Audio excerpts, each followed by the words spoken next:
আসসালামু আলাইকুম, সবাইকে স্বাগত জানাচ্ছি এইচএসসি 2022 ব্যাচের শিক্ষার্থীদেরকে নিয়ে আমাদের আয়োজিত এই ফুল কোর্সটিতে আমরা আজকে পড়তে যাচ্ছি অপরিচিতা গল্পটি নিয়ে, যেটি লিখেছেন হচ্ছে রবীন্দ্রনাথ ঠাকুর। তোমরা জানো অপরিচিতার এই গল্পটি আমাদের জন্য অনেক অনেক গুরুত্বপূর্ণ, কারণ সমাজ প্রেক্ষাপটে বা সমাজের প্রেক্ষাপটে অনেকগুলো গুরুত্বপূর্ণ বিষয় এই আমাদের এই সময়টাতে বা এই গল্পটাতে হচ্ছে তুলে ধরা হয়েছে। সমাজে নারীদের অবদান, নারী শক্তির যে জাগরণ, কিংবা হচ্ছে পরিবারের সাথে যে পরিবারে যে নারীদের ভূমিকা ইত্যাদি অনেকগুলো বিষয় কিন্তু আমাদের অপরিচিতা গল্পে রবীন্দ্রনাথ ঠাকুর তুলে ধরার চেষ্টা করেছেন। বন্ধুরা, কে কোথা থেকে ক্লাসটিতে জয়েন করেছো একটু কমেন্টে জানিয়ে দাও, আর বাকি বন্ধুদেরও মেনশন করে দাও যেন সবাই চলে আসে এবং একসাথে আমরা আমাদের ক্লাসটি শুরু করতে পারি।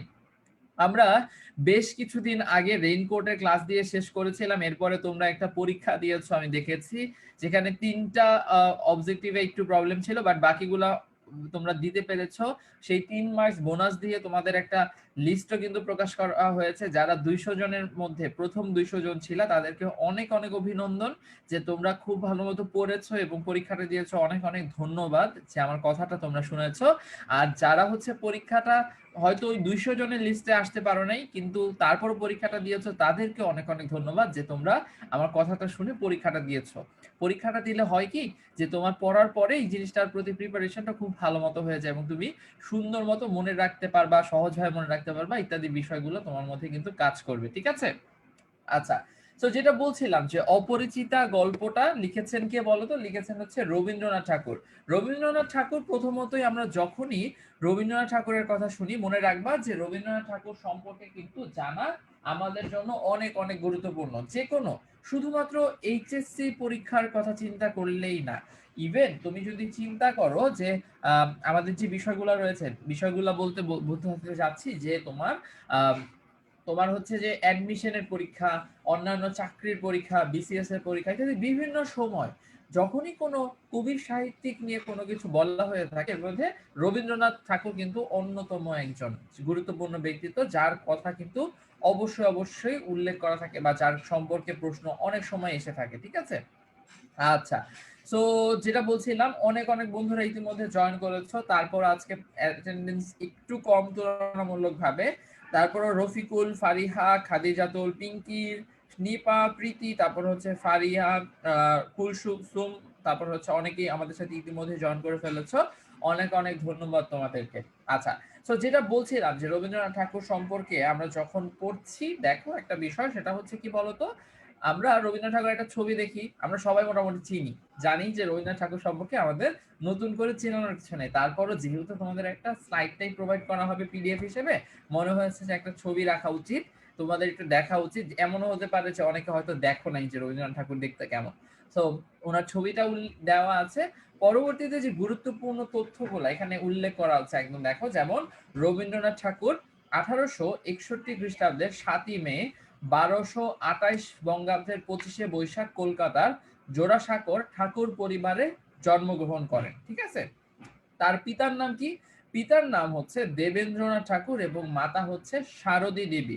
এই যে হাইলাইটেড পয়েন্টস গুলো আছে, যেগুলোতে ধরো হলুদ দাগ দেওয়া আছে, সেগুলো তোমরা অনেক ভালো মতো পড়ার চেষ্টা করবা, একদম মনে রাখার চেষ্টা করবা। যে যেমন ধরো রবীন্দ্রনাথ ঠাকুর কত খ্রিস্টাব্দে কত তারিখ জন্মগ্রহণ করেছেন, তারপরে বাংলা সাল ইংরেজি সাল দুইটার মধ্যে কিন্তু অনেক ভুল হয়ে যায় স্টুডেন্টদের মধ্যে। তো এই জিনিসগুলো আমাদের খুব ভালো মতো মনে রাখতে হবে। ঠিক আছে?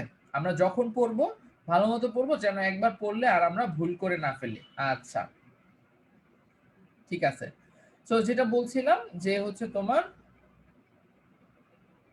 ওকে, সো কি হচ্ছে, রবীন্দ্রনাথ ঠাকুর 1861 খ্রিস্টাব্দের 7ই মে জন্মগ্রহণ করেছেন। আমরা দেখলাম কোন পরিবারে? জোড়াসাঁকোর বিখ্যাত ঠাকুর পরিবারে। পরবর্তীতে দেখো রয়েছে, বিশ্বকবি অভিধায় সম্ভাষিত রবীন্দ্রনাথ ঠাকুর বাংলা সাহিত্যের প্রথম সার্থক ছোট গল্প রচয়িতা এবং বাংলা ছোট গল্পের শ্রেষ্ঠ শিল্পী হিসেবেও কিন্তু তিনি রয়েছেন। ঠিক আছে? তাহলে আমরা এই জায়গায় কি বুঝতে পারছি? বুঝতে পারছি যে বিশ্বকবি হিসেবে তিনি যেমন ছিলেন সম্ভাষিত রবীন্দ্রনাথ ঠাকুর, তিনি কিন্তু বাংলা সাহিত্যের প্রথম সার্থক ছোট গল্প রচয়িতা হিসেবেও ছিলেন এবং ছোট গল্পের শ্রেষ্ঠ শিল্পী হিসেবেও তাকে কিন্তু আমরা দেখেছি। আচ্ছা, সো এখানে হচ্ছে যে তোমার একটা কথা যে তার লেখনীতে বাংলা ছোট গল্পের উদ্ভব, বিকাশ এবং সমৃদ্ধি ঘটেছে। ছোট গল্প বিশ্ব সাহিত্যের শ্রেষ্ঠ ছোট গল্পগুলোর মধ্যে সমতুল্য। 1284 বঙ্গাব্দে মাত্র 16 বছর বয়সে ভিখারিণী গল্প রচনার মাধ্যমে ছোট গল্প লেখক হিসেবে তার আত্মপ্রকাশ ঘটে। আচ্ছা, ঠিক আছে। একটা কথা মনে রেখো, এখানে 1 2 3 কেন দেওয়া আছে জানো?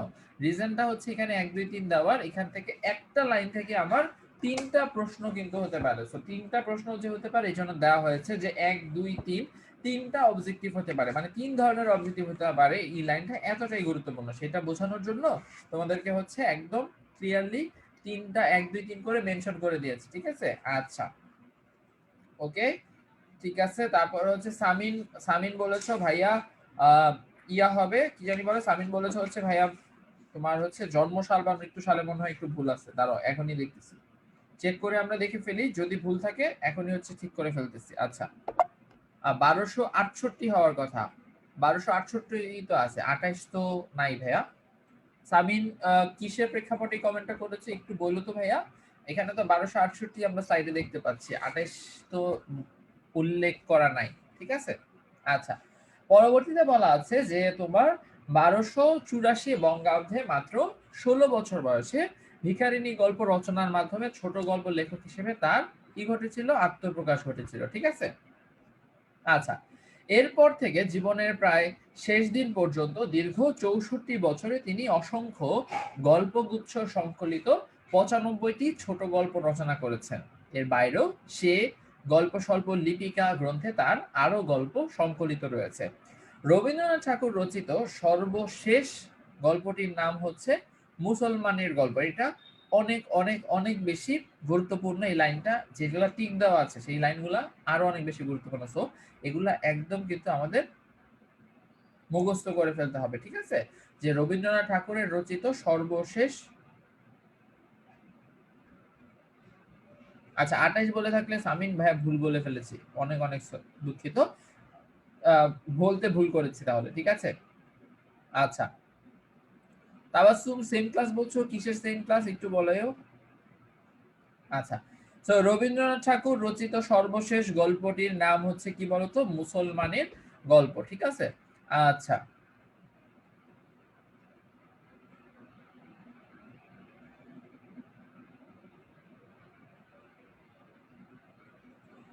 বুঝতে পেরেছি, ঠিক আছে। হ্যাঁ, এটা একটা ভালো কথা বলছো, রুটিনে একটা সমন্বয় থাকা দরকার, এটা নিয়ে আমরা হচ্ছে কাজ করব। ঠিক আছে, সমস্যা নেই। আজকে তাহলে যে কোনো একটা ক্লাস করো, রেকর্ডের একটু দেখে নিও, সমস্যা নেই। যদি আমারটা না করে তুমি ক্র্যাশে করতে চাও, ক্র্যাশ কোর্সে গিয়ে ক্লাসটা করো, তারপরে যেটা করতে পারো আমারটা পরবর্তীতে দেখে নিও, সমস্যা নাই। আর না হলে এটা করো, ওইটা পরে দেখে নিও, আর পরবর্তী থেকে এটা একটু ঠিকঠাক করার ব্যবস্থা করতে হবে। ভালো কথা বলেছো, এটা হচ্ছে ব্যবস্থা করছি, সমস্যা নেই। ঠিক আছে, আচ্ছা।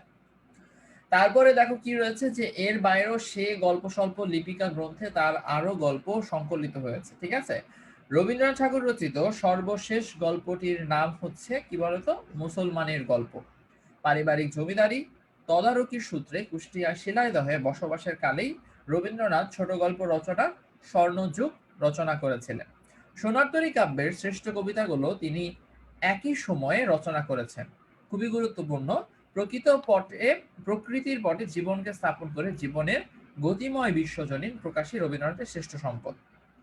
আচ্ছা, তো এখান থেকে যদি আমরা বলি, তবে 20 শতকের রচিত গল্পে প্রকৃতি ও গতিময়তার স্থলে বাস্তবতায় প্রাধান্য পেয়েছে। বলতো এটা কি বলা হয়েছে? এটা মূলত উল্লেখ করা হয়েছে যে 20 শতকের দিকে যখন গল্প বা সাহিত্য কর্মগুলো লেখা হয়েছে বা রচনা করা হয়েছে, তখন প্রকৃতি নিয়ে বা হচ্ছে তোমার প্রকৃতির সৌন্দর্য, ন্যাচারাল বা হচ্ছে প্রাকৃতিক বিষয়গুলা, গাছগাছালি, বিভিন্ন ঋতু ইত্যাদি বিষয় উল্লেখ না করে দেখা গিয়েছে যে বাস্তব সমস্যা, যেমন দেখা গেছে যে একটা নারী যৌতুকের কারণে নির্যাতিত হচ্ছে, একটা মানুষকে হয়তো কোনোভাবে নিপীড়ন করা হচ্ছে, ইত্যাদি বিষয়গুলাই মূলত সেখানে কি পেয়েছে বলতো? প্রাধান্য পেয়েছে। এইটাই মূলত হচ্ছে উল্লেখ করা হয়েছে।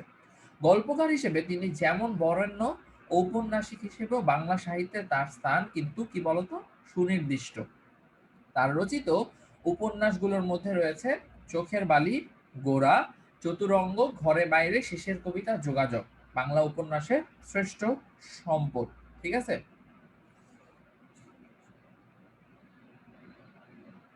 আচ্ছা আমি হচ্ছে তোমাদের সলিউশন করতেছি, কোনো ক্লাস এত কনফিউশন হওয়া লাগবে না, ঠিক আছে? যে কোনো একটা ক্লাস করো, আরেকটা রেকর্ডেড দেখে নিও, আমরা দুইজনই অ্যাভেলেবেল আছি, দুইজনই তোমাদের যে কোনো প্রশ্নের উত্তর করব, ঠিক আছে? সো তুমি যদি ক্লাসটা করো করো, আমারটা পরে দেখে নিও, আর নাহলে আমারটা করো পরে ভাইয়ার ক্লাসটা দেখে নিও, ঠিক আছে? আচ্ছা সমস্যা নেই। ওকে, হ্যাঁ বাস্তবতার কাহিনীগুলো প্রাধান্য দিয়েছে, যেটার কথা মাত্রই বলছিলাম, যে বাস্তব জীবনে কি ঘটেছে না ঘটেছে ইত্যাদি বিষয় নিয়ে রবীন্দ্রনাথের গল্প সাহিত্যগুলোতে অনেক বেশি প্রাধান্য তখনকার সময় প্রাধান্য পেয়েছে, ঠিক আছে? আচ্ছা, পরবর্তীতে রয়েছে যে নাটক রচনার ক্ষেত্রেও রবীন্দ্রনাথের শ্রেষ্ঠত্ব অবিসংবাদিত। তার রচিত বিশেষভাবে উল্লেখযোগ্য নাটক হলো রাজা, অচলায়তন, অচলায়তন, ডাকঘর, মুক্তধারা এবং হচ্ছে রক্তকবরী। 1900 আচ্ছা 1941 খ্রিস্টাব্দের 7ই আগস্ট, 1348 বঙ্গাব্দের 22শে শ্রাবণ জোড়াসাঁকোর ঠাকুর পরিবারে রবীন্দ্রনাথ ঠাকুরের জীবনাবসান ঘটে। সালগুলো অনেক গুরুত্বপূর্ণ, 1 2 3 দিয়ে মূলত বুঝিয়েছি যে তোমার এখান থেকে কয়টা প্রশ্ন হতে পারে, যেমন এখানে 5টা বিষয়ের জিনিস তোমার মনে রাখতে হবে। একটু আগে বলেছি হচ্ছে তোমার এখান থেকে একটা লাইন থেকে 3টা অবজেক্টিভ হতে পারে, সেটাই হচ্ছে মূলত বলা হয়েছে, ঠিক আছে? আচ্ছা ওকে, চোখের বালি পড়ে থাকলে তুমি অনেক সুন্দর একটা মানে ইয়া পড়েছো। চোখের বালি খুবই সুন্দর একটা বই এবং খুবই ভালো একটা উপন্যাস, খুবই ভালো হয়েছে যে তুমি পড়ে ফেলেছো। আশা করি তোমার বাংলা পড়তে অনেক ভালো লাগে তাহলে, ঠিক আছে? আচ্ছা, তো আমরা কিন্তু রবীন্দ্রনাথ ঠাকুর সম্পর্কে পড়ে ফেললাম। তোমরা সবাই কি বুঝতে পেরেছো যে রবীন্দ্রনাথ ঠাকুরের সবকিছু ঠিকঠাক মতো বুঝতে পেরেছো কিনা, কোনো কনফিউশন আছে কিনা? বাংলা সেকেন্ড পেপারের ক্লাসও হবে, কোনো সমস্যা নাই। আচ্ছা ঠিক আছে, হ্যাঁ মহাকাব্য ব্যতীত রবীন্দ্রনাথ ঠাকুর সবগুলা শাখায় রবীন্দ্রনাথ ঠাকুরের হচ্ছে রচনা রয়েছে, ঠিক আছে? মানে রচনা করেছেন বিভিন্ন সাহিত্যকর্ম। ওকে, তো যেটা বলতেছিলাম যে হচ্ছে তোমার এই বিষয়গুলোর ক্ষেত্রে রবীন্দ্রনাথ ঠাকুরের লেখাগুলোর ক্ষেত্রে আরেকটা জিনিস একটু বলি, সেটা হচ্ছে যে তোমার এই যে অপরিচিতা গল্পটি আজকে আমরা পড়বো, হ্যাঁ, অপরিচিতা গল্পের ক্ষেত্রে আমরা রবীন্দ্রনাথ ঠাকুরের যে একটু আগে দেখলাম না যে প্রকৃতি সম্পর্কে লিখেছেন কম, অন্যথায় হচ্ছে বাস্তব জীবনের বিভিন্ন বিষয় ফুটিয়ে তোলার চেষ্টা করেছেন রবীন্দ্রনাথ ঠাকুর, মূলত সেই কাজটাই হচ্ছে তার সাহিত্য কর্মগুলোর ক্ষেত্রে তুলে ধরার চেষ্টা করেছেন। হ্যাঁ, এখানে অপরিচিতা নামক একটা নাম দিয়েছেন, অপরিচিতা অর্থাৎ যার কোনো পরিচয় নাই, এমন একটা বিশেষণ তিনি এই গল্পটার ক্ষেত্রে ব্যবহার করেছেন। সেই বিশেষণ বা সেই ব্যক্তিত্বে না থাকা বা সরি সেই বিশেষণের মাধ্যমে তিনি দেখিয়েছেন যে একটা নারী কিভাবে বলিষ্ঠ ব্যক্তিত্বের অধিকারী হতে পারে, কিভাবে একটা নারী তার জীবনকে সুন্দরভাবে গুছিয়ে নিতে পারে, যেখানে তার আত্মসম্মান বোধ আছে, একটা মানুষ হিসেবে তার বেঁচে থাকার অধিকার রয়েছে, ইত্যাদি বিষয়গুলো তুলে ধরার চেষ্টা করেছেন। দেখিয়েছেন যে অনুপম নামক বা অনুপমের পরিবারের মতো বিভিন্ন জায়গায় বিভিন্ন ক্ষেত্রে নারীদেরকে কিভাবে অবহেলা করা হচ্ছে, নারীদেরকে কিভাবে নির্যাতন করা হচ্ছে, ইত্যাদি বিষয়গুলোই কিন্তু আমাদের অপরিচিতা গল্পে ফুটিয়ে তোলার চেষ্টা করা হয়েছে, ঠিক আছে? আমরা আজকে অপরিচিতা গল্পে মোট 4টা পার্ট রয়েছে, আমরা আজকে অ্যাটলিস্ট একটা পার্ট খুব ভালো মতো পড়ার চেষ্টা করব, ঠিক আছে? কোনো ধরনের কনফিউশন থাকলে কোনো জায়গায় তোমরা না বুঝলে আমাকে বলবা। আমি আগের ক্লাসেও যেভাবে পড়েছি রেইনকোটের ক্ষেত্রে, ফেব্রুয়ারি 1969 ক্ষেত্রে, সবগুলোর ক্ষেত্রে যেভাবে পড়েছি ওইভাবে একদম ব্যাখ্যা করে করে তোমাদেরকে সবগুলা বিষয় কিন্তু আমি পড়াবো, সো চিন্তা করার কোনো কারণ নেই, ঠিক আছে? আচ্ছা, সো যদি বলি যে আজ আমার বয়স 27 মাত্র, এই জীবনটা না দৈর্ঘ্যের হিসাবে বড় না গুণের হিসাবে, তবু একটু ইহার একটু বিশেষ মূল্য আছে। ইহা সেই ফুলের মতো যাহার বুকের উপর ভ্রমর আসিয়া বসিয়াছিল এবং সেই পদক্ষেপের ইতিহাস তাহার জীবনের মাঝখানে ফলের মতো গুটি ধরিয়া উঠিয়াছে, ঠিক আছে? আচ্ছা, তো যেটা বলছিলাম যে আজ আমার বয়স 27 মাত্র, এটাই যখন আমরা বলছি তখন এখানে তার বয়স বুঝতে পারছি যে এখানে আজ বলতে কার বয়সের কথা বলা হচ্ছে? অনুপম, যে চরিত্রের কথা আমরা একটু পরেই দেখতে চাবো, সেই অনুপমের কথা এখানে বলা হচ্ছে যে তার বয়স হচ্ছে 27 বছর পূর্ণ হয়েছে। পরবর্তীতে বলা হয়েছে যে এই জীবনটা না দৈর্ঘ্যের হিসাবে বড়, না গুণের হিসাবে। কেন বলা হয়েছে যে 27 বছর তো আসলে খুব বেশি সময় না, তাই না? তো সেই জায়গা থেকে এখান থেকে সে নিজের আত্মসমালোচনা করছে যে 27টি বছর তার জীবনের পেরিয়ে গেছে, কিন্তু সে তার জীবনে এমন কিছু করে নাই, এমন কোনো কাজ করে নাই, এমন কোনো কিছু মানে ভালো মতো করে নাই যেটাকে তার গুণ হিসেবে উল্লেখ করা যাবে বা তার গুণের মধ্যে উল্লেখ করা যাবে। ঠিক আছে? সো পরিমাণ এবং গুণ মানে তার বয়সটাও যেমন আসলে কম, তেমনি গুণের দিক থেকেও তার হচ্ছে জীবনটা অত্যন্তই নিতান্তই তুচ্ছ। এই বিষয়টাই মূলত এখানে ফুটিয়ে তোলা হচ্ছে। আরেকটু সহজভাবে আরেকটু উদাহরণ দিয়ে যদি বলি, যে আমরা স্কুল কলেজে থাকা অবস্থায় বলো বা বিভিন্ন সময় আমরা অনেক ধরনের সহশিক্ষা কার্যক্রমে জড়িত থাকি না? ধরো অনেক সময় ডিবেট করি, অনেক সময় নাচ গান করি, তারপর অনেক ধরনের বাদ্যযন্ত্র শিখি, অথবা ধরো যে মানুষের সেবায় বিভিন্ন সংগঠনে কাজ করি, ইত্যাদি বিভিন্ন কিছু করি। যেমন আমি তোমাদেরকে পড়াচ্ছি, এটা এক ধরনের কাজ তোমাদের জন্য আমি করছি। তো যখন আমার 27 বছর বয়স হবে তখন আমি বলতে পারবো যে আমার জীবনটা হয়তো দৈর্ঘ্যের না, কিন্তু গুণের হিসাবে আমি কিছু কাজ করেছি। আমি ধরো যে সহজে আমি যদি আমার কথা বলি, আমি কি কি করতে পারি গুণের হিসাবে। ধরো এই জায়গাটা তোমাদের এক্সাম্পলের জন্য বলছি, যে গুণের হিসাবে আমি বলতে পারি যে আমি স্টুডেন্টদেরকে আমি টিচার হিসেবে পড়াতে পারি, ইনস্ট্রাক্টর হিসেবে আমি স্টুডেন্টদের জন্য সাহায্য করার চেষ্টা করেছি। আমি ধরো হচ্ছে তোমার আমি ছায়ানটের তবলা শিখেছি, আমি হচ্ছে গিটার বাজাতে পারি, বা এই ধরনের যে বিষয়গুলো, অর্থাৎ বিভিন্ন গুণ যে বলতে পারা, বিভিন্ন কিছুতে মানে উল্লেখ করতে পারা, মানুষের সেবায় কাজ করা, বিভিন্ন সংগঠনে থাকা, ইত্যাদি বিষয়গুলা কিন্তু বলাটাকে এখানে গুণের হিসাবে বা হচ্ছে দৈর্ঘ্যের হিসাবের কথা মূলত এখানে বলা হয়েছে। ঠিক আছে? আচ্ছা, তারপরে বলা হচ্ছে তবু ইহার একটা বিশেষ মূল্য আছে। ইহা সেই ফুলের মতো যাহার বুকের উপর ভ্রমর আসিয়া বসিয়াছিল, এবং সেই পদক্ষেপের ইতিহাস তাহার জীবনের মাঝখানে ফুলের মতো ফলের মতো গুটি ধরিয়া উঠিয়াছে। আচ্ছা, গুটি কি জানো?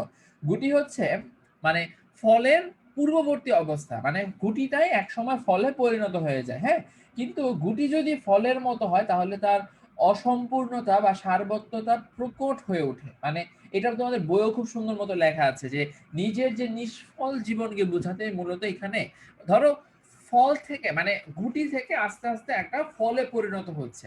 এখন সেই প্রসেসটা, সেই প্রক্রিয়াটাকে যদি ফলো না করে গুটিটাই ফল বলি আমরা, তাহলে কি হবে?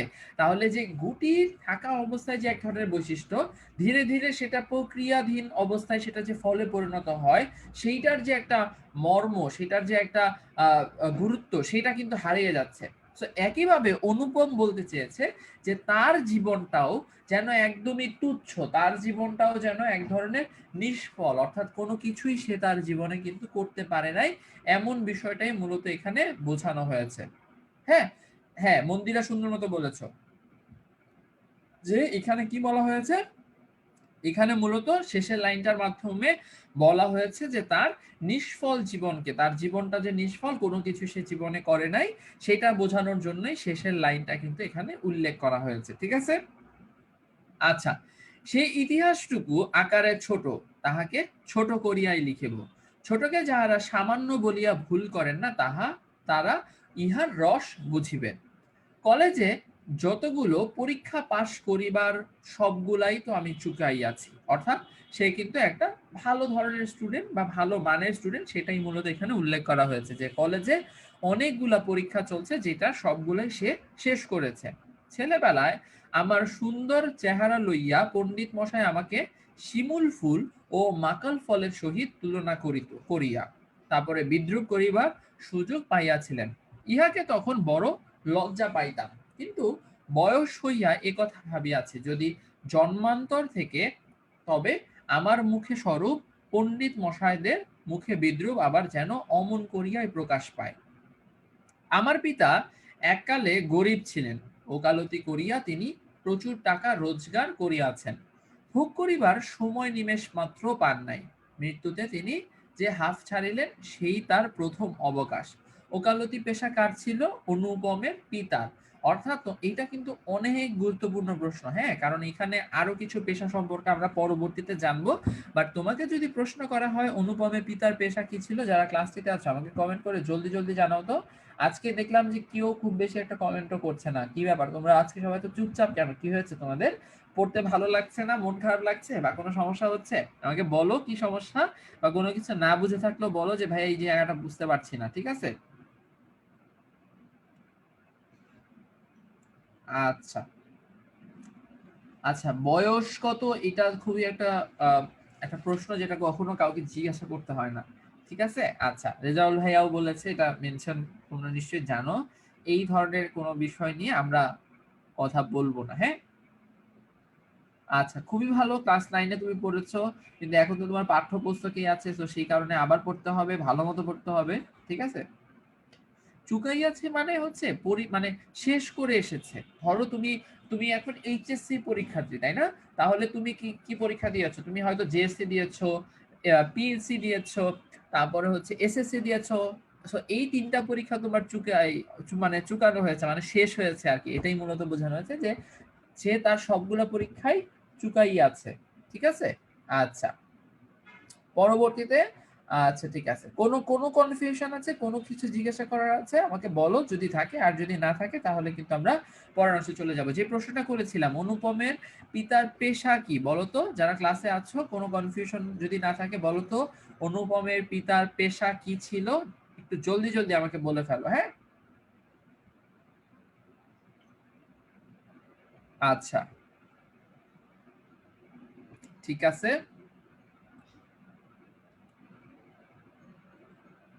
আচ্ছা,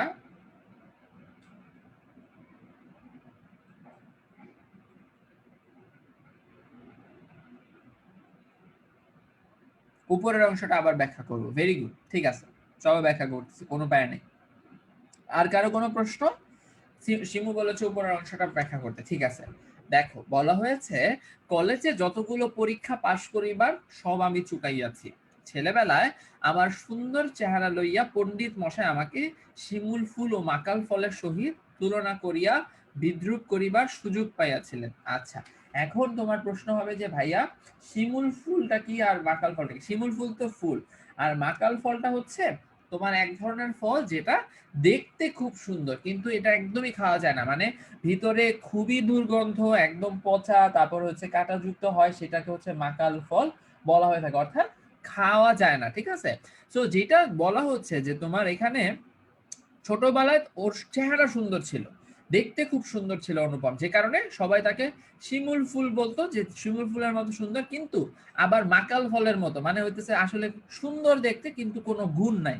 ওই যে বললাম না, ছোটবেলায় ধরো যে, যেমন আমি ধরো যে যখন স্কুলে থাকতাম তখন আমি ক্যাপ্টেন্সি করতাম, ডিবেট করতাম, তারপরে ইত্যাদি অনেক ধরনের কাজে আমরা অনেকেই ধরো জড়িত আছি, তাই না? সো এই কাজগুলোর সাথে না করে ধরো শুধুমাত্র পড়াশোনা করে, শুধুমাত্র পড়াশোনা করে অথবা সেটাও প্রপারলি করে না, তার চেহারা সুন্দর, তাকে তখন সে প্রেক্ষাপটে শিমুল ফুলের সাথে তুলনা করা হয়েছে। আবার যখন কোনো গুণ নাই তখন বলা হয়েছে দেখতে সুন্দর কি হলে কি হবে, আসলে তো কোনো গুণ নাই। তো এরকম ভাবে মাকাল ফলের সহিত তার সাথে বিদ্রূপ করা হইতো। বিদ্রূপ মানে হচ্ছে পরিহাস করা হইতো, ঠাট্টা করা হইতো, ঠিক আছে? ইহাতে তখন বড় লজ্জা পাইতাম। যেহেতু বিদ্রূপ করা হয়তো, লজ্জা তো পাবে, কারণ তোমাকে নিয়ে কেউ যদি দুষ্টামি করে, কেউ যদি ঠাট্টা মশকরা করে, তোমার মন খারাপ হবে না? তো সেটাই মূলত এখানে উল্লেখ করা হয়েছে, ঠিক আছে? আচ্ছা, আমার পিতা এককালে গরিব ছিলেন, ওকালতি করিয়া তিনি প্রচুর টাকা রোজগার করিয়াছেন, ভোগ করিবার সময় নিমেষ মাত্র পান নাই, মৃত্যুতে তিনি যে হাফ ছাড়িলেন সেই তার প্রথম অবকাশ। আচ্ছা, পরে কি রয়েছে যে আমার তখন বয়স অল্প, মার হাতেই আমি মানুষ, মা গরিবের ঘরের মেয়ে, তাই আমরা যে ধনী এ কথাও তিনি ভোলেন না, আমাকেও ভুলিতে দেন না। শিশুকালে আমি কোলে কোলে মানুষ বোধ করি, সেই জন্য শেষ পর্যন্ত আমার পুরোপুরি বয়সই হইল না। আজও আমাকে দেখিলে মনে হইবে আমি অন্নপূর্ণার কোলে গজাননের ছোট ভাইটি। আচ্ছা, এখানে যদি একটু ব্যাখ্যা করি, এখানে ব্যাখ্যার কিছু জায়গা রয়েছে, যেমন আমার তখন বয়স অল্প, মার হাতেই মানুষ, অর্থাৎ তার পিতা নাই, আমরা মোটামুটি বুঝতে পারছি, পিতা নাই, মা গরিবের ঘরের মেয়ে, তাই আমরা যে ধনী তিনি এ কথাও ভোলেন না, অর্থাৎ যেহেতু সে আগে গরিব ছিল, দেখা গেছে তার অনেক অভাব অনটন বিভিন্ন সমস্যা ছিল, কিন্তু ধনী হওয়ার কারণে বা হচ্ছে তার যখন টাকা পয়সা অর্থ সম্পদ হয়েছে তখন সেইটা আর ভুলতে আসলে পারেন না, অর্থাৎ ভালো অবস্থায় এখন তিনি তার জীবনটাকে অতিবাহিত করার সুযোগটা কিন্তু পাচ্ছেন, ঠিক আছে? পরবর্তীতে বলা হয়েছে শিশুকাল থেকে আমি কোলে কোলেই মানুষ বোধ করি, সেই জন্য শেষ পর্যন্ত আমার পুরোপুরি বয়সই হইল না। অর্থাৎ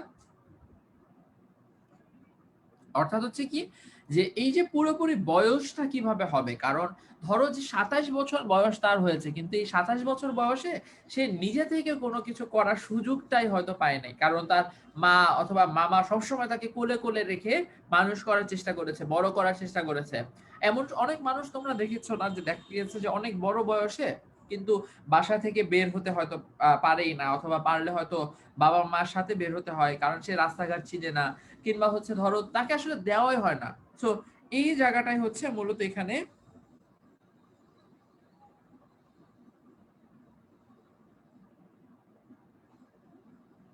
আচ্ছা, তো এই জিনিসটাই হচ্ছে মূলত এখানে কিন্তু ব্যাখ্যা করা হয়েছে যে শেষ পর্যন্ত তার আসলে পুরো বয়সটা হয় না, এই কারণে অন্নপূর্ণার কোলে গজাননের ছোট ভাইটার কথা বলা হয়েছে। হ্যাঁ, তো এখানে গজানন হচ্ছে তোমার মূলত গণেশের কথা। গণেশ যখন ছোট ছিল তখন কিন্তু গণেশকে কোলে কোলে রাখা হতো। তো এটা মূলত হচ্ছে সব ধরনের বাচ্চার ক্ষেত্রে কি করা হয়, কোলে কোলে রাখা হয় না। তো সেই জিনিসটাই হচ্ছে মূলত এখানে বলা হয়েছে যে গণেশ যখন ছোট ছিল তখন তাকে কোলে কোলে রাখা হতো, ঠিক একইভাবে অনুপম যখন ছোট ছিল তখনও তাকে যে কোলে কোলে করে বড় করা হয়েছে সেটাই মূলত এখানে উল্লেখ করা হয়েছে। ঠিক আছে, আচ্ছা, পরবর্তীতে যদি চলে যায় যে আমার আসল অভিভাবক কে, আমার মামা। তিনি আমার চেয়ে বড় জোর বছর 6 বড়, কিন্তু ফলগুর বালির মতো তিনি আমাদের সমস্ত সংসারটাকে কি করে রেখেছেন, সংসারটাকে নিজের অন্তরের মধ্যে শুষিয়া লইয়া আছেন। ঠিক আছে, আচ্ছা, বেসিক্যালি ফলগুর বালি মানে কি, আচ্ছা, এটা হচ্ছে নদীর উপরের অংশে থাকা বালির একটা আস্তরণ, কি যেই আস্তরণের মানে নিচের অংশ দিয়ে জলস্রোত প্রবাহিত হয়। মূলত ভারতের গয়া অঞ্চলে এই ধরনের কিন্তু তোমার কি রয়েছে, ভারতের গয়া অঞ্চলে এই ধরনের অন্তঃসলিলা নদী রয়েছে। যেই ধরনের নদীগুলা ধরো উপরে বালি থাকে, নিচে দিয়ে ঠিকই জল প্রবাহ বয়ে যায়, সেগুলাকে কি বলা হয়ে থাকে, অন্তঃসলিলা নদী। ঠিক আছে, বুঝতে পেরেছো? কোনো কনফিউশন আছে কারো, কিছু থাকলে কিন্তু অবশ্যই অবশ্যই বলতে পারো। ফলগুর মানে কি মাত্রই তোমাকে ব্যাখ্যা করলাম, আশা করি এখন বুঝতে পেরেছো ফলগুর মানে কি, ফারজানা। আচ্ছা, তো পরবর্তীতে বলা হয়েছে যে আমার আসল অভিভাবক, অর্থাৎ অনুপমের আসল অভিভাবককে, একটা গুরুত্বপূর্ণ লাইন নৈবেত্তিকের জন্য, আমার আসল অভিভাবক হচ্ছে আমার মামা। তো যেটা বলতেছিলাম ফলগুর বালির কথা, তারপরে কি, তাহাকে না খুঁড়িয়া একখানকার এক গণ্ডূষ রস পাইবার জো নাই, এই কারণে কোনো কিছুর জন্য আমাকে কোনো ভাবনা ভাবিতে হয় না। মানে কি বলা হয়েছে যে যেহেতু ফুলগুর বালির মতো এখানে তাকে এক, তাকে হচ্ছে তোমার আঁকড়ে ধরে আছে, দেখা গিয়েছে ফলগুর বালির মধ্যে মাঝে মধ্যে কিছু ঘাস হয় বা হচ্ছে কিছু গাছ উঠে। ঠিক আছে, কারণ ওই যে পানি থেকে শুষে নিয়ে রস শুষে নিয়ে হচ্ছে গাছ উঠে। তো এইটা মূলত এখানে বলা হয়েছে, এবং বলা হয়েছে যে আসলে অনুপমের নিজে থেকে কোনো কিছু করার বা নিজে থেকে কোনো কিছু জানানোর কোনো সুযোগ কখনো হয়ই না, কারণ তার মামা তাকে সবসময় হচ্ছে সবকিছু বলে দেয়, সবকিছু করার ব্যবস্থা করে দেয়। সেই জায়গা থেকে তাকে সবসময় কি করতে হয়, অনেক বেশি স্ট্রাগল করতে হয়, অনেক বেশি কষ্ট করতে হয়, কারণ তার নিজস্ব কোনো কিছু বলার কোনো ক্ষমতাই যেন নেই। আমরা কি বুঝতে পেরেছি? আচ্ছা, তো এইটাই মূলত এখানে বলা হয়েছে, এবং এই কারণে কোনো কিছুর জন্য আমাকে কোনো ভাবনাই ভাবতে হয় না। দেখো, যে কথাটা একটু আগে বলছিলাম যে এমন অনেক মানুষ রয়েছে না যাদের হচ্ছে তোমার যাদের কোনো কিছু নিজের থেকে করার সুযোগ থাকে না, দেখা যায় যে বড় হওয়ার পরেও বাবা মারাই তাদের জীবনটাকে একদম পুরোপুরি ভাবে কন্ট্রোল করার চেষ্টা করেন, অথবা তার কোনো আত্মীয় তার জীবনটাকে কন্ট্রোল করার চেষ্টা করেন। কন্ট্রোল করা এজিন হচ্ছে জিনিসটা ভালো, কিন্তু ব্যাপারটা হচ্ছে যে এমন অনেক সময় আসে যখন তোমার নিজস্ব সিদ্ধান্ত নেওয়ার ক্ষমতার প্রয়োজন হয়, নিজস্ব সিদ্ধান্ত নেওয়ার দরকার পড়ে। সেইটা থেকেও যদি সুযোগটা না থাকে, সেটাও যদি তুমি না পারো, তখন কিন্তু বিষয়টা আসলে তোমার ব্যর্থতার হিসেবে পড়ে। যে ধরো তোমার বয়স এখন 22 বছর, 22 বছর বয়সে তুমি কোন জিনিসটা ভালো, কোন জিনিসটা খারাপ, এইটাও বলার মতো সুযোগ যদি না থাকে, তাহলে কত একটা জিনিসটা কত খারাপ হয় না, বা যত এই জিনিসটা তো আসলে উচিত না। মানে এটা তো ধরো মানে এই জিনিসটা মতামত নেওয়ার ক্ষমতা সে বা সিদ্ধান্ত নেওয়ার ক্ষমতা কিন্তু তোমাদের থাকা উচিত। এই জিনিসটাই হচ্ছে মূলত এখানে কি করা হয়েছে, মূলত হচ্ছে এখানে বলা হয়েছে। তোমরা কি বুঝতে পেরেছো? কোনো কনফিউশন কি আছে ভাইয়া আপু যারা ক্লাসটাতে আছো?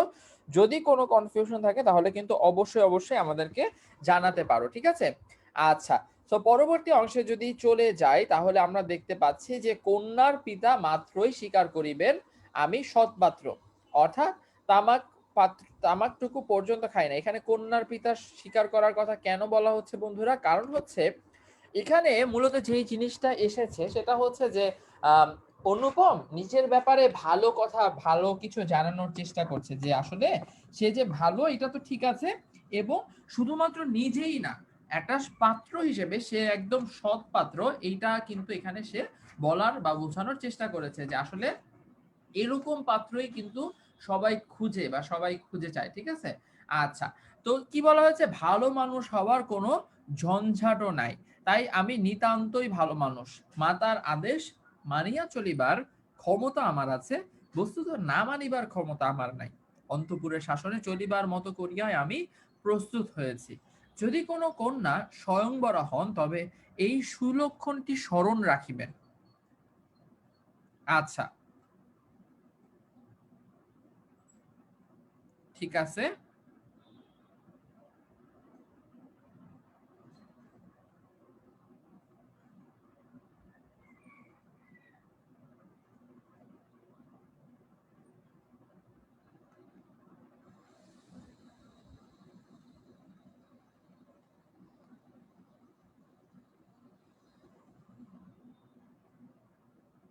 আচ্ছা, তো তোমাদের কমেন্ট গুলো দেখছিলাম, মোটামুটি সবাই বুঝতে পেরেছো। আজকে কমেন্টে বেশ সুন্দর মতো তোমরা খুবই কম কমেন্ট করতেছো দেখতেছি, সবার মন অনেক খারাপ মনে হচ্ছে।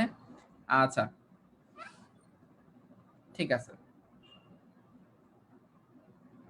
আচ্ছা, ঠিক আছে। পরবর্তীতে বলা হয়েছে যে এই লাইনটা কেন বলা হয়েছে জানো? কারণ ওই যে একটু আগে বলতেছিলাম না যে অনুপম এমন একটা মানুষ যার সিদ্ধান্ত নেওয়ার মতো ক্ষমতাও কিন্তু নিজের নাই।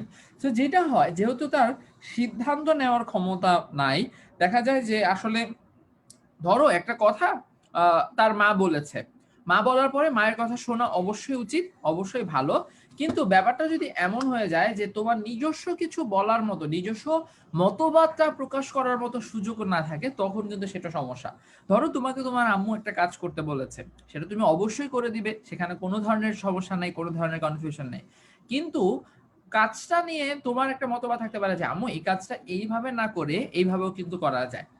অনুপমের সেই জায়গাটা ছিল না, মা একটা কথা বলেছে বা মামা একটা কথা বলেছে, সেটাই তার জন্য আদেশ হিসেবে চলে আসতো এবং সেটাই তার হচ্ছে করতে হতো, ঠিক আছে। আচ্ছা, এই জন্যই মূলত অন্তপুরে শাসনে চলিবার মতো করেই সে যে প্রস্তুত হয়েছে সেটার কথা বলা হয়েছে। আচ্ছা, অনেক বড় ঘর হইতে আমার সম্বন্ধ আসিয়াছিল, সম্বন্ধ মানে বিয়ের যে প্রস্তাব সেটা এসেছিল, কিন্তু মামা, যিনি পৃথিবীতে ভাগ্য দেবতার প্রধান এজেন্ট।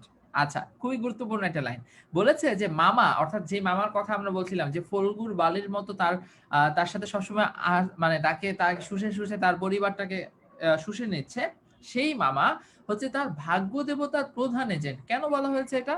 কারণ অনুপম কি করবে না করবে, অনুপমের পরিবারের কি হবে না হবে, এটা সবকিছুই নির্ধারণ করা হতো মামার সিদ্ধান্তে। তো দেখা যেত যে ভালো কিছু হলো মামা সিদ্ধান্ত নিত, খারাপ কিছু হলো মামা সিদ্ধান্ত নিত, এই জন্য হচ্ছে এজেন্ট বলা হয়েছে। আর যেহেতু তোমার সম্বন্ধ বিয়ের ব্যাপারে একটা কথা বলেছে, বিয়ে তো আমরা সবাই জানি যে বিয়ের এই বিষয়টা জন্ম মৃত্যু বিয়ে এবং দ্বিতীয় দিনের জিনিস আসলে আমাদের ভাগ্যের উপর অনেকটা নির্ভরশীল। তো এই জায়গায় বলা হয়েছে যেহেতু সবকিছুই মামা নিয়ন্ত্রণ করছে, সেই কারণে ভাগ্য দেবতা প্রধান এজেন্ট, এবং পৃথিবীতে বলা হয়েছে কিন্তু, অর্থাৎ তোমার একটা কিছু ধরো তোমার জন্য ঠিক বা ভালো, সেটা নির্ধারণ করে দিচ্ছে কে? মামা দিচ্ছে। তো মামাই হচ্ছে তোমাকে পরিচালনা করছে, সেই কারণে এই কথাটা মূলত এখানে বলা হয়েছে। আচ্ছা, বিবাহ সম্বন্ধে মামার একটা বিশেষ মত ছিল। কি মত? যে ধনীর কন্যা তার পছন্দ নয়। হ্যাঁ, কেন? কারণ হচ্ছে যে দেখো, ধনী পরিবারের কন্যা যদি তাদের বাড়িতে বিয়ে করে আসে, তাহলে যেটা হবে যে সেই মেয়ে তো সবসময় আসলে সমান মানে মেয়েটা তো সবসময় ধরো যেই মেয়ে আসবে, সে তো সবসময় ধরো যে তার বারবার একটা যদি অর্থ সম্পত্তি থাকে বা সেই প্রতিপত্তিটুকু থাকে, তাহলে মাথা উঁচু করে থাকবে, এইটাই কিন্তু স্বাভাবিকতা। রবীন্দ্রনাথ ঠাকুরের এই সময়কার সৃষ্টিগুলা, এই সময়গুলার সাহিত্যের মধুরতাটা বা সাহিত্যের মানে সৌন্দর্যটা এইখানেই, যে তিনি এইটাই বোঝানোর চেষ্টা করেছেন যে একটা মেয়ে বিয়ে করে যদি আরেকটা ঘরে গিয়ে থাকে, তার কিন্তু কখনোই মাথা হেট করে থাকার কথা না, বরং সে মাথা উঁচু করেই বেঁচে থাকার কথা, তাই না? একটা মানুষ স্বাভাবিকভাবে চিন্তা করে, সে তার পরিবারকে ছেড়ে আরেকটা পরিবারের সাথে থাকার চেষ্টা করছে, কতটুকু কম্প্রোমাইজ একটা মানুষ, একটা মেয়ে তার জীবনে করে থাকে, সেই জায়গা থেকে তার মাথা হেট করে থাকতে হবে, এতটুকু খারাপ মানসিকতা কিন্তু মামার মধ্যে বিরাজ করে। কারণ ধনী ঘরের মেয়ে বিয়ে করলে সে মাথা হেট করে থাকবে না, বরঞ্চ যদি তাদের থেকে কম অর্থ সম্পদের মানুষ থাকে, তাহলে অলওয়েজই তাদেরকে সম্মান করবে, ভয় করবে, ইত্যাদি বিষয়। আচ্ছা, তো যাই হোক, পরবর্তীতে দেখো রয়েছে, অথচ টাকার প্রতি আসক্তি তার অস্থি মজ্জায় জড়িত। মানে মামা এমন একটা মানুষ যে হচ্ছে তোমার একজন কম মানে হচ্ছে যে অর্থ সম্পদ কম রয়েছে এমন একটা মানুষকে মানে এমন একটা ঘরের মেয়েকে তার অনুভবের জন্য নির্ধারণ করতে চায়। আবার দেখা যায় তার যেহেতু টাকার প্রতি একটা আসক্তি রয়েছে, অস্থি মজ্জা হচ্ছে তোমার আহ হচ্ছে তোমার হচ্ছে যে আমাদের যে হাড় রয়েছে না, হাড়ের ভিতরে যে তোমার তৈলাক্ত অংশ, সেটাকে অস্থিমজ্জা বলা হয়ে থাকে, ঠিক আছে?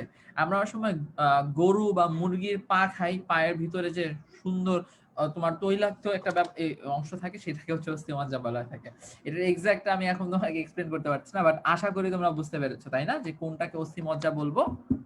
আচ্ছা, সো ধনীর কন্যা তার যেটা বলতেছিলাম, যে তার অস্থিমজ্জায় যেহেতু টাকার প্রতি আসক্তি রয়েছে, দেখা যেত যে যাই করুক না কেন, যাই হোক না কেন, দিন শেষে গিয়ে তোমার যদি তোমার হচ্ছে কি যে অর্থ সম্পদ কম থাকে এমন একটা মানুষের কাছ থেকেও সে তার ঘরের মেয়েকেও যদি বিবাহ দেয়, তাও দেখা যাবে কি বলতো, তাও দেখা যাবে তাকে, তার কাছ থেকে কি হবে, তার কাছ থেকে হচ্ছে তোমার তার কাছ থেকে হচ্ছে অর্থ সম্পত্তি যৌতুক হিসেবে নেওয়া হবে, এবং এই জিনিসটাই রবীন্দ্রনাথ ঠাকুর কিন্তু এখানে দেখানোর চেষ্টা করেছেন, ঠিক আছে? তিনি এমন বেহাই চান যার টাকা নাই, অথচ যে টাকা দিতে কুসুর করিবে না, যে কথাটাই মাত্র কিন্তু বলছিলাম। যা হোক, তারপর হচ্ছে যা হোক শোষণ করা চলিবে, অথচ নিউ অথচ হচ্ছে বাড়িতে আসিলে গুড়গুড়ের পরিবর্তে বাধা হুকায়, তামাক দিলে যাহার নালিশ খাটিবে না। এটা কেন বলেছে? গুড়গুড়ির পরিবর্তে, মানে গুড়গুড়ি ধরা একটা ভালো ধরনের হুক্কা বা উন্নত মানের হুক্কা, ঠিক আছে? আহ দীর্ঘ নলযুক্ত সুন্দর ধরনের হুক্কা। অন্য জায়গায় হচ্ছে তোমার আহ বাধা হুক্কাটা কিরকম, নারকেলের তৈরি হচ্ছে এক ধরনের দেশীয় ধরনের আহ হুক্কা। সো সেইটাই হচ্ছে মূলত এখানে উল্লেখ করা হয়েছে, বুঝছো? তো মানে বলা হচ্ছে যে আসলে এমন একটা বেহাই থাকবে, মানে হচ্ছে এমন একটা পরিবার থেকে বিয়ে করে আসবে, বিয়ের প্রপোজাল আসবে, যেখানে আসলে এত কিছু বলার থাকবে না। মানে কন্যা মানে কন্যার উপর বা হচ্ছে কন্যার পরিবারের উপর তাদের সম্পূর্ণ বা সবসময় যেন এক ধরনের কর্তৃত্ব বিস্তার থাকে, সেইটাই হচ্ছে মূলত এখানে দেখানো হয়েছে, ঠিক আছে? আচ্ছা, পরে বলা হয়েছে, আমার বন্ধু হরিশ কানপুরে কাজ করে, সে ছুটিতে কলকাতায় আসিয়া আমার মন উতলা করিয়া দিল। হরিশ, এই জিনিসটা কিন্তু খুবই গুরুত্বপূর্ণ, অর্থাৎ অনুপমের বন্ধুর নাম কি? অনুপমের বন্ধুর নাম ছিল হরিশ। সে ছুটিতে কলকাতায় আসিয়া আমার মন উতলা করিয়া দিল।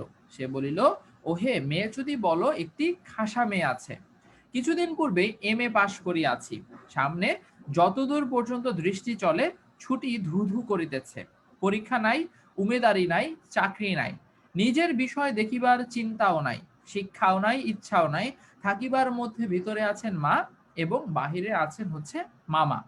অর্থাৎ এখানে যেটা মাত্রই বলতেছিলাম, যে আসলে তার কোনো কিছু করার নাই, একদমই ধরো একটা অলস জীবন যাপন করতেছে অনুপম। কারণ আসলে কি করবে, পড়াশোনা নাই, চাকরি বাকরি নাই, পড়াশোনা শেষ করে ফেলে দিচ্ছে, চাকরি বাকরি নাই।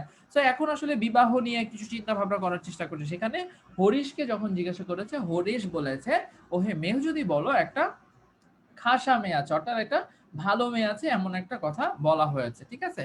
আচ্ছা, পরবর্তী অংশে যদি যাই, এই অবকাশের মরুভূমির মধ্যে আমার হৃদয় তখন বিশ্বব্যাপী নারী রূপের মরীচিকা দেখতেছিল। আকাশে তাহার দৃষ্টি, বাতাসে তাহার নিঃশ্বাস, তরু মর্মরে তাহার গোপন কথা। মরীচিকা কি তোমরা কেউ চিনো, বা মরীচিকা সম্পর্কে তোমরা কেউ কি আগে শুনেছো? মরীচিকা হচ্ছে রাস্তায় অনেক সময় চলতে চলতে সামনে মনে হয় না যে পানি আছে, সো একটু ভেজা ভেজা মনে হয়, সেটাকে হচ্ছে মরীচিকা বলা হয়। মানে সে একটা একটা কল্পনার জগতে যেন চলে যাচ্ছে বিশ্বব্যাপী বিভিন্ন নারীদের সম্পর্কে, যে আসলে কেমন হতে পারে।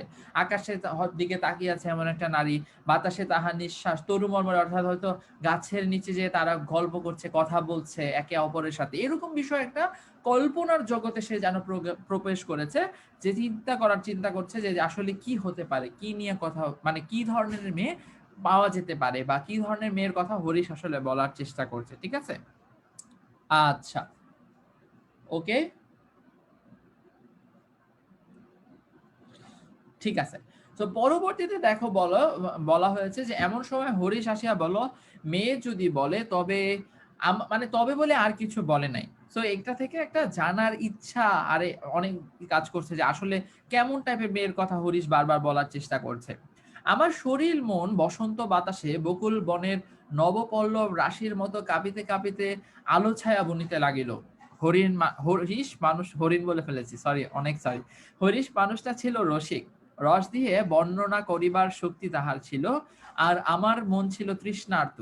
অর্থাৎ এখানে দেখো উপমার কত সুন্দর ব্যবহার করা হয়েছে। বলা হয়েছে যে প্রথমত হরিশ মানুষটাই রসিক, যে সে একটা কথা সুন্দর মতো, রসিক বলতে মূলত হচ্ছে সুন্দর মতো হাসি খুশি ভালো মতো বলা, কথা বলা ইত্যাদি বলা হয়েছে, যে সে মানুষটাই রসিক, সুন্দর করে রস দিয়ে বর্ণনা করে। যেমন ধরো সে কিন্তু বলতে পারতো যে একটা ভালো মেয়ে আছে, তোমার জন্য প্রপোজাল বা তোমার জন্য প্রস্তাব এসেছে, সেটা না বলে সে সুন্দর মতো একটু রসিয়ে বলেছে যে মেয়ে যদি বলো তবে একটি খাসা মেয়ে আছে।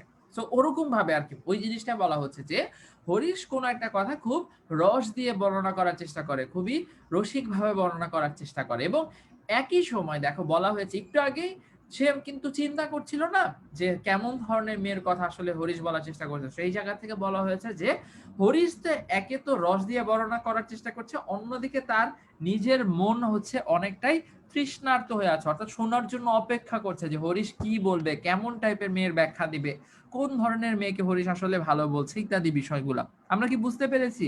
অনেকক্ষণ তোমাদের সাথে কোনো কথা হচ্ছে না, সবাই এত চুপ কেন আছে? কি হয়েছে তোমাদের আজকে? সবাই একদম চুপচাপ বসে আছো কেন, একটু বলো তো।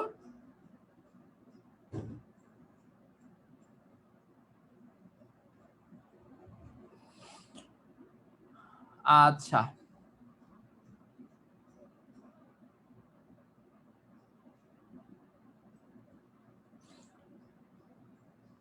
আচ্ছা, ঠিক আছে।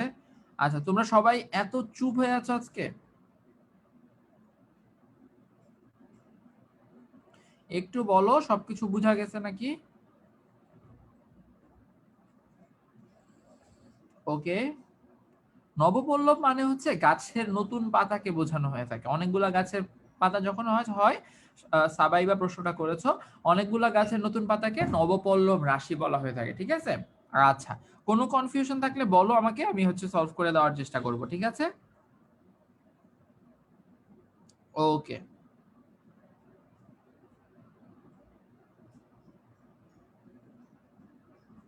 ঠিক আছে, সবাই বলেছো বুঝতে পেরেছি, বুঝতে পেরেছি, ঠিক আছে, ওকে,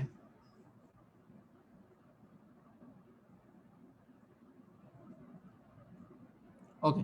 সো পরবর্তীতে দেখো বলা হয়েছে, আমি হরিশকে বললাম একবার মামার কাছে কথাটা পারিয়া দেখো। মানে দেখো এখানে কিন্তু আমরা বুঝতে পারছি যে আসলে অনুপমের নিজের সিদ্ধান্ত নেওয়ার ক্ষমতাটা কতটা কম, যে সে নিজে বিয়ে করবে বা সে একটা মেয়ে সম্পর্কে জানতে যাচ্ছে, সেখানেও কি হচ্ছে, সেইখানেও সে তার মামার কাছ থেকে পারমিশন নিতে হচ্ছে, মামাকে গিয়ে বলতে হচ্ছে, অর্থাৎ তার তার নিজস্ব সিদ্ধান্ত নেওয়ার ক্ষমতাটা কিন্তু এতটাই কম। এটাই হচ্ছে মূলত এখানে বলা হয়েছে। ঠিক আছে, যে আমি হরিশকে বলিলাম একবার মামার কাছে কথাটা পারিয়া দেখতে পারো। আচ্ছা, সো পরবর্তী অংশে যদি যাই, তাহলে হরিশ আসর জমাইতে অদ্বিতীয়, তাই সর্বত্র তাহার খ্যাতি। একটু আগে এটা আমরা বলছিলাম যে হরিশ আসলে অনেক সুন্দর মতো রসিক ভাবে কথা বলে, রস দিয়ে কথা বলে, সুন্দরভাবে কথা গুছিয়ে বলে, সেই কারণে তাকে সবাই আসলে পছন্দ করে। এবং এইটা তোমাদের নৈবেতিকের জন্য অনেক গুরুত্বপূর্ণ, যে আসর জমাতে অদ্বিতীয় কে। উত্তরটা কি হবে বলো তো, কমেন্ট করে এখনই জানাও তো উত্তরটা কি হবে। হরিশ, তাই না? আচ্ছা, সো যেটা বলছিলাম, যে পরবর্তীতে কি হবে, যে মামা তাহাকে পাইলে ছাড়িতে চান না, অর্থাৎ মামার সাথেও তার একটা বেশ ভালো সম্পর্ক রয়েছে, যেহেতু আসলে হরিশ সব সময় একটা সুন্দর হাসি খুশি ভাবে কথা বলে। আচ্ছা, পরবর্তীতে বলা হয়েছে কথাটা তার বৈঠকে উঠিল, মেয়ের বাপের খবরটাই তাহার কাছে গুরুতর। বাপের অবস্থা যেমনটি চান তেমনই, এককালে ইহার লক্ষ্মী ঘাট ভরা ছিল। ঠিক আছে, আচ্ছা, ওকে,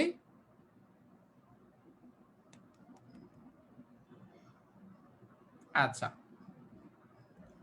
ঠিক আছে, ওকে। সো পরবর্তীতে কি বলা আছে, সেখানে গরিব গৃহস্থের মতোই থাকেন। সরি, একটু বাদ চলে গিয়েছে, প্রথম থেকে যদি আবার বলি, এককালে ইহাদের বংশে লক্ষ্মীর মঙ্গল কাঠ ভরা ছিল, মানে এক সময় তাদের অনেক প্রতিপত্তি ছিল, এখন তাহা শূন্য বলিলেই হয়, অর্থাৎ এখন তাদের কোনো প্রতিপত্তি নেই, অথচ তলায় সামান্য কিছু বাকি আছে। ঠিক আছে, অর্থাৎ নিচে মানে তলায় বলতে অর্থাৎ মোটামুটি শেষ, মোটামুটি কোনো কিছু নাই, কিন্তু অল্প কিছু বাকি আছে, মানে অল্প কিছু আছে। দেশে বংশমর্যাদা রাখিয়া চলা সহজ নয় বলিয়া ইনি পশ্চিমে গিয়া বাস করিতেছেন, সেখানে গরিব গৃহস্থের মতোই তিনি কিন্তু থাকেন, একটি মেয়ে ছাড়া তার আর কোনো কিছুই নাই, সুতরাং তাহারই পশ্চাতে লক্ষ্মীর ঘাটটি একবারে উপর করিয়া দিতে দ্বিধা হইবে না, এসব ভালো কথা। কিন্তু মেয়ের বয়স যে 15, তাই শুনিয়া মামার মন ভার হইল। বংশে তো কোনো দোষ নাই, না দোষ নাই, বাপ কোথাও তার মেয়ের যোগ্য বর খুঁজিয়া পাচ্ছেন না, অর্থাৎ বিয়ে যে দিবেন, বিয়ে দেওয়ার জন্য কোনো যোগ্য পাত্র, অর্থাৎ আমরা কিন্তু বুঝতে পারছি কি এখান থেকে, যে তখনকার সমাজে এক ধরনের মতবাদ বা এক ধরনের একটা বিষয় প্রচলিত ছিল, কি বলতো, সেটা হচ্ছে যে তোমার বয়সের সাথে, বয়স হলে 15 বছর বয়স, সেইটাকেই ধরা হচ্ছে অনেক বেশি হয়ে গেছে, মানে 12-13 হলেই বিয়ে দিয়ে দিতে হবে। তো এই বিয়ে দেওয়ার ক্ষেত্রে কি হতো জানো, এই বিয়ে দেওয়ার ক্ষেত্রে দেখা যেত যে ভালো পাত্র না পেলেও হয়তো অনেক সময় বিয়ে দেওয়া হতো, কিন্তু এই যে কন্যার পাত্র যার কথা আমরা বলছি, সে কিন্তু এতটাই সচেতন, তার মধ্যে এতটাই হচ্ছে তার মধ্যে মানে মেয়ের প্রতি ভালোবাসা রয়েছে, বা এতটাই তার মধ্যে আত্মসম্মান বোধ রয়েছে, যে যার তার কাছে সে তার মেয়ের পাত্রের বিয়ে দিতে, সে তার মেয়ের বিয়ে দিবে না, তাই না? একটা ভালো পাত্র, সুন্দর পাত্র, যে তার মেয়ের খেয়াল রাখতে পারবে, তাকে যত্ন করে রাখতে পারবে, এমন কারো কাছে সে পারলে বিয়ে দিবে। সো আচ্ছা, হ্যাঁ, তো এইটাই মূলত হচ্ছে বলা হয়েছে, বুঝতে পেরেছো? সো যে এইটাই মূলত বলা হচ্ছে যে কন্যা মানে পাত্র ছিল, কিন্তু সব মানে ভালো পাত্র পান নাই দেখে বিয়ে দেন নাই, আবার এর উপরে ধনুক ভাঙা পণ, মানে অনেক বেশি পণ ছিল। তো কাজেই বাপ কেবল সবুরই করে দিয়েছে, সবুর করা মানে অপেক্ষা করার কথা বলা হয়েছে, কিন্তু মেয়ের বয়স তো আর থেমে থাকতেছে না, অর্থাৎ মেয়ের বয়স তো বারবার মানে হচ্ছে মেয়ের বয়স তো বেড়েই যাচ্ছে, এই বিষয়টি হচ্ছে মূলত এখানে ব্যাখ্যা করা হয়েছে। যাই হোক, হরিশের সরস রসনার গুণ আছে, মামার মন নরম হইল, বিবাহের ভূমিকা অংশটা নির্বিঘ্নের সমাধা হইয়া গেল। কলিকাতার বাহিরে বাকি যে পৃথিবীটা আছে সমস্তটাকেই মামা আন্দামান দ্বীপের অন্তর্গত বলিয়া জানেন, অর্থাৎ মামার মামার পৃথিবীটা, মামার নলেজ বা মামার জ্ঞানটা এতটাই অল্প বা এতটাই সীমিত, যে সে তার কলকাতা এবং কলকাতার বাইরে সবকিছুকে আন্দামান দ্বীপ মনে করে। আন্দামান দ্বীপ কেন বলা হয়েছে? কারণ আন্দামান দ্বীপ হচ্ছে, তুমি জানো যে অ্যামাজনের একটা দ্বীপ, যেটা একদমই সবকিছু থেকে বাহিরে। সো সেইটার সাথেই মূলত এখানে কি করা হয়েছে, তুলনা করে উপমার ব্যবহারটা এখানে করা হয়েছে। ঠিক আছে, জীবনে একবার বিশেষ কাজে তিনি কন্যগড় পর্যন্ত গিয়েছিলেন। মামা যদি মনু হইতেন, তবে তিনি হাবলারপুর পার হওয়াটাকে তাহার তার সংহিতায় একবারে নিষেধ করিয়া দিতেন। মনের মধ্যে ইচ্ছা ছিল যে নিজের চোখে মেয়ে দেখিয়া আসিব, সাহস করিয়া প্রস্তাব করিতে পারিলাম না। কন্যাকে আশীর্বাদ করার জন্য যাহাকে পাঠানো হইল, সে আমার বিনু দাদা, আমার পিস্তুত ভাই। আর একটা নতুন চরিত্র কিন্তু আমাদের গল্পে এসেছে মাত্র, তাই না? বিনু দাদা, সে কি ছিল? অনুপমের পিস্তুত ভাই, পিসির ভাই, পিসির ছেলে, তার মানে পিসতুত ভাই, তাই না? আচ্ছা, তো তাহার মতো রুচি আর দক্ষতার পরে আমি 16 আনা নির্ভর করতে পারি। তার মানে দেখো যে তার সিদ্ধান্ত নেওয়ার ক্ষমতা, তার ব্যক্তিত্ব বোধ কতটাই কম, যে সে বিয়ে করবে সেখানে তার কোনো মানে তার কোনো যেন মতের মানে প্রাধান্যটা দেওয়া হচ্ছে না, তার মতামত শোনাই হচ্ছে না। প্রথমে মামা পারমিশন দিচ্ছে, মামার পরে বিনুদাকে পাঠাতে হচ্ছে, অর্থাৎ সে এখানে আসলে সিদ্ধান্ত নেওয়ার কোনো ক্ষমতাই যেন রাখে না। বিনু দাদা ফিরিয়া আসিয়া বলিলেন যে মন্দ নয় হে, খাঁটি সোনা বটে। অর্থাৎ বলা হচ্ছে যে আসলে যার কথা বলা হচ্ছে সে কিন্তু বেশ ভালো। বিনু দাদার বিনু দাদার ভাষাটা অত্যন্ত আটো, আটো মানে অত্যন্ত সীমিত, অর্থাৎ অল্প কথায় প্রকাশ করার চেষ্টা করে, সুন্দরভাবে ব্যাখ্যা করার চেষ্টা করে। যেখানে আমরা বলি চমৎকার, সেখানে তিনি বলেন চলনসই। অতএব বুঝিলাম আমার ভাগ্যে প্রজাপতির সঙ্গে পঞ্চস্বরের কোনো বিরোধ নাই। আমরা কি বুঝতে পেরেছি এখানে কি বলা হয়েছে? যে বিনু দাদার ভাষাটা অত্যন্ত আটো এবং চমৎকার, মানে অর্থাৎ যেখানে আমরা বলি খুব ভালো, আরে অনেক ভালো হয়েছে, সেখানে তিনি বলেন চলনসই, অর্থাৎ একটু কম কথা বলেন, মানে ওভার এস্টিমেট করেন না, যেটুকু বলার প্রয়োজন ততটুকুই তিনি সবসময় বলার চেষ্টা করেন। অতএব বুঝিলাম আমার ভাগ্যে প্রজাপতির সঙ্গে পঞ্চস্বরের কোনো বিরোধ নাই। ঠিক আছে, এটা কেন বলা হচ্ছে? কারণ প্রজাপতি হচ্ছে তখন, মানে প্রজাপতি হচ্ছে জীবের স্রষ্টা, মানে বলা হয়, বা হিন্দু ধর্ম মতে সম্ভবত বিয়ের দেবতা হিসেবে খুব সম্ভবত ধরা হয়ে থাকে ব্রহ্মাকে, তাই না? আর পঞ্চস্বরটা হচ্ছে মদন দেবের ব্যবহার্য 5 ধরনের বান, তাই না? তো সেই জায়গা থেকে বলা হচ্ছে যে আসলে এই বানগুলা অলরেডি দেওয়া হয়ে গিয়েছে, বা হচ্ছে যে তাকে, মানে যেহেতু চমৎকার এবং সবকিছু মিলিয়ে ভালো, তারপরে মামা যেই ধরনের কন্যা চাচ্ছিলেন, যেই ধরনের পরিবার চাচ্ছিলেন, সেই ধরনের পরিবারই পাওয়া গিয়েছে। তো সবকিছু মিলিয়ে তারা কি করতে পারেন, এই যে পাত্র বা এই যে বিবাহ, সেটা কিন্তু তার আর কোনো বিরোধ সেইখানে কিন্তু দেখতে পাচ্ছে না। এই জিনিসটাই হচ্ছে মূলত এখানে বলা হয়েছে। ঠিক আছে, আচ্ছা, আজকে ক্লাসে আমরা 2 নাম্বার অংশটাতে যাব না, 2 আর 3 আমরা নেক্সট ক্লাসে পড়বো। পরের ক্লাসে হচ্ছে 4 নাম্বার ক্লাসটা নিয়ে আলোচনা করব, আর হচ্ছে তোমার সৃজনশীল অবজেক্টিভ নিয়ে আলোচনা করব। সো আমাদের এই ফুল কোর্সগুলোর একটা সুবিধা কি জানো? আমরা অনেকগুলা ক্লাসের মাধ্যমে খুবই সুন্দর মতো ক্লাসগুলো নিতে পারি, অনেক ব্যাখ্যা করে ক্লাস নিতে পারি। ক্র্যাশ কোর্সগুলোতে হয় কি, যে আমাদের একটু তাড়াহুড়া থাকে, তাড়াহুড়া মানে ক্র্যাশ জিনিসটা তো বুঝো, যে আমার ক্র্যাশের কনসেপ্টটা কেমন, তোমার পড়া হয়ে গেছে, আমি তোমাকে জাস্ট লাস্ট একটা গাইড করে শেষ করে দিব, মানে তোমাকে লাস্ট মোমেন্টের প্রিপারেশন নিতে আমি হেল্প করব। বাট এই ব্রিফ কোর্সগুলো আমার কাছে মনে হয় যে বাংলা, ইংরেজি এবং আইসিটির জন্য তোমাদের অনেক অনেক দরকার। কারণ আমি বাংলায় ক্র্যাশ কোর্সে অপরিচিতা পড়াবো, তোমরা অনেকেই হয়তো 2টা জায়গায় আছো, তখন দেখবা যে 2টা ক্লাসের মধ্যে অথবা একটা ক্লাসে আমার অপরিচিতা পড়াতে হবে। সো চিন্তা করে দেখো যে একই ক্লাস, একটাই টপিক আমি 4টা ক্লাসে শেষ করলে কতটা ইন ডেপথ শিখতে পারবো, আর একটা ক্লাস আমি একটা ক্লাসে শেষ করলে বা 2টা ক্লাসে শেষ করলে কতটুকু অংশে পড়তে পারবো। তো এই জিনিসগুলোর কথা চিন্তা করেই কিন্তু আমরা এই ফুল কোর্সটা রান করছি, এবং আমি আশা করি যে তোমরা যারা ক্লাসটাতে আছো বা এই ব্যাচে আছো আমাদের সাথে, সবাই পুরো ক্লাসটা করবা। কারণ বাংলা প্রথমত, তোমাদেরকে একটা কথা বলি, যে বাংলা শুধুমাত্র আমরা শেখার জন্য যে শিখি এরকম কিন্তু না। বাংলা তোমাদের অ্যাডমিশনে লাগবে, পরবর্তী জীবনে লাগবে, মানে সব কম্পিটিটিভ এক্সাম গুলোতে কিন্তু বাংলা সেকেন্ড পেপার লাগবে, ইংরেজি দ্বিতীয় পত্র লাগবে।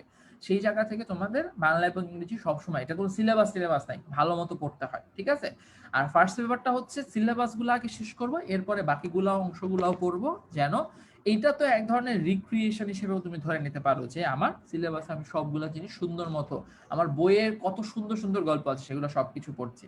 তো এই কনসেপ্ট থেকেই মূলত কিন্তু আমরা পড়ার চেষ্টা করছি। তো আজকে ক্লাসের যদি একটা ওভারঅল সামারি আমি তোমাদেরকে বলি, তাহলে হচ্ছে কি বলতো, কি থাকতেছে ক্লাসের ওভারঅল সামারি যদি বলি, আজকে আমরা পড়েছি হচ্ছে রবীন্দ্রনাথ ঠাকুর সম্পর্কে একদম খুবই ভালো মতো ব্যাখ্যা করে পড়ার চেষ্টা করেছি। তিনি কবে জন্মগ্রহণ করেছেন, কোথায় জন্মগ্রহণ করেছেন, কি কি বিষয় লিখেছেন ইত্যাদি সবকিছু পড়েছি। পরবর্তীতে আমরা অপরিচিতা গল্পটি পড়া শুরু করেছি, যেখানে একদম প্রথম অংশে আমরা দেখেছি অনুপম, হরিশ, বিনুদা ইত্যাদি 3টা চরিত্র, মামা, মা ইত্যাদি চরিত্রগুলো এসেছে, যেখানে আমরা দেখেছি যে অনুপম এমন একটা চরিত্রের অধিকারী যার হচ্ছে সিদ্ধান্ত নেওয়ার মতো ক্ষমতা নেই, যে অন্যের উপর সিদ্ধান্ত নেওয়ার জন্য নির্ভরশীল।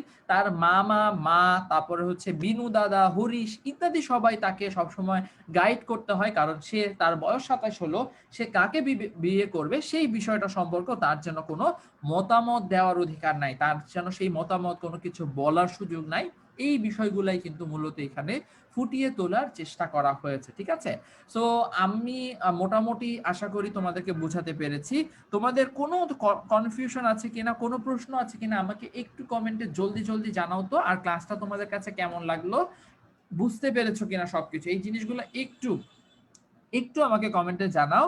আর হচ্ছে আমি কিন্তু ধরো যে তোমাদের ফিডব্যাক গুলা দেখে আমরা চেষ্টা করি, হ্যাঁ টাইম ম্যানেজমেন্টটা নিয়ে একটু ভালো কথা বলেছো, আমরা একটু চেষ্টা করে দেখতেছি। বাট প্রবলেমটা হচ্ছে কি, যে মানে কোনো না কোনো ভাবে তো ক্লাস নিতে হবেই। সো এই জায়গাটা থেকে আমি বুঝতে পারতেছি জিনিসটা একটু সমস্যা হয়ে থাকে। একটু ট্রাই করে দেখি আমরা কি করা যায়। মানে এমনিতে যে মানে যেইভাবেই চিন্তা করি না কেন যে ২ টা ব্যাচেই ক্লাস করাটা দরকার। আবার তোমাদের কথাটাও একটু চিন্তা করতে হবে। সো সেই জায়গা থেকে আমার মনে হয় যে একটু কঠিন হয়ে যেতে পারে। ঠিক আছে? আচ্ছা। আরেকটা জিনিস যেটা হতে পারে সেটা হচ্ছে যে ক্র্যাশ কোর্সে বাংলার জন্য আমার মনে হয় যে তোমরা আ এই ব্যাচ থেকে বাংলা ক্লাসগুলো করে ফেলতে পারো। মানে প্রবলেম নাই তো। কারণ এইখানে আমরা অনেক ইন ডেপথ পড়াবো। আমি এই জিনিসটা একটু বলি। সেটা হচ্ছে অনেক ইন ডেপথ পড়াবো তো। ধরো সবাই তো এই ব্যাচের সবাই তো ক্র্যাশে ভর্তি হয়েছে এরকম না। অথবা ক্র্যাশের সবাই আবার এখানে নাই। সো ক্র্যাশ কোর্সে আমাদের ওই ক্লাসগুলো কিন্তু নিতেই হবে। হ্যাঁ? সো তোমাদের যেইখানে ভালো লাগে সবগুলা ক্লাসের তো ২ টা ভার্সনই থাকতেছে আমাদের কাছে। সো ২ জনের মধ্যে তুমি যেটা ভালো লাগে সেটা তুমি করে নিলা। তোমাদের আরো বেশি জানা হবে, আরো বেশি শিখা হবে। এটা তো খুবই ভালো, তাই না? সো মোটামুটি সবাই বুঝতে পেরেছো, সবাই বলেছো ক্লিয়ার, অনেক ভালো লেগেছে। উম্মে বলেছো। তারপরে হচ্ছে যে তোমার আহ আচ্ছা। সো নেক্সট ক্লাস কবে হবে? অনুপম নির্ভরশীল। আচ্ছা নেক্সট ক্লাসটা আগামীকালকে হবে। এটা রুটিনে কোনো কারণে ভুলে হয়তো ইনক্লুড করা হয়নি। বাট আগামীকালকে এই ক্লাসটা হবে আবার সমস্যা নেই। ঠিক আছে? এই উইকে হয়তো আমি সবগুলো ক্লাস নেওয়ার চেষ্টা করব। কারণ অপরিচিতাটা শেষ করে ফেলার চেষ্টা করবে এই উইকে। ঠিক আছে? আচ্ছা।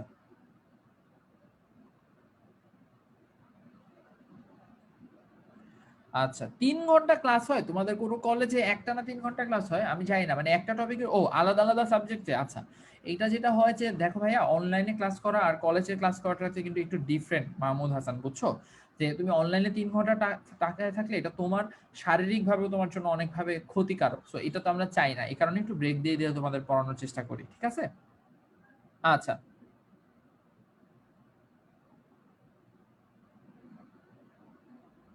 আচ্ছা ঠিক আছে। সো অনেক, অনেক ধন্যবাদ তোমাদেরকে আজকে ক্লাসটা করার জন্য। আমি আমার পার্সোনাল একটা সাজেশন দিলাম যে তোমরা যারা ক্র্যাশ এবং ২ টাতেই আছো তারা এইখান থেকে বাংলা, ইংরেজি আইসিটিটা পড়তে পারো। কারণ আমি যতটুকু বুঝি আমি ক্র্যাশে অলরেডি 21 ব্যাচে ক্লাস নিয়েছি, এসএসসি, এইচএসসি ২ টা ব্যাচে। সো যেটা দেখেছি সেটা হচ্ছে ক্র্যাশ কোর্সের ক্লাসগুলো অনেক শর্ট টাইমে শেষ করতে হয়। কারণ জিনিসটাই ক্র্যাশ, অনেক ছোট করে পড়ানো, অনেক তাড়াতাড়ি শেষ করে দেওয়া এরকম একটা কনসেপ্ট, তাই না?